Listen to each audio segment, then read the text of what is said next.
Hello বন্ধুরা, ছোটদেরকে জানাই বুক ভরা ভালোবাসা। আর আমার থেকে যারা বড় তাদেরকে জানাই প্রণাম। তো আপনাদের কাছে আমি একটা ক্ষমা চেয়ে নিচ্ছি। আজকে আমি ভিডিও দিতে পারলাম না। বিশেষ একটা অসুবিধা ছিল যার জন্যে আজকে ভিডিও শুট করতে পারিনি। ওইজন্য আপনাদের কাছে আমি ক্ষমা চেয়ে নিচ্ছি। আমাকে ক্ষমা করবেন। আরেকটা কথা বলি যে, যেভাবে আপনারা আমাকে সাপোর্ট করছেন, এই একটা বেকার ছেলে, একটা গরিবের ছেলে।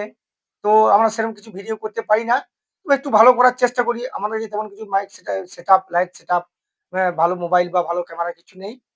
আমাদের মোবাইল দিয়ে আমরা শুট করি। তো আমরা খুব ভালো ভিডিও বানানোর চেষ্টা করি। জানি না কতটা ভালো লাগে কি লাগে না আমরা জানি না। তো আপনারা যেটুকুনি মানে সহযোগিতা করছেন, আমার খুব ভালো লাগছে। ঠিক তো? তো আমরা দুজনা চেষ্টা করছি আপনাদেরকে মানে আনন্দ দেওয়ার। তো আপনারা এভাবে সাপোর্ট করুন। আ আমরা আরো এগিয়ে যাবার চেষ্টা করব। হুম। তো এটুকু আমার বলা। তো সবাই সুস্থ থাকবেন, ভালো থাকবেন আর আমাদের পাশে সবসময় থাকবেন। নমস্কার।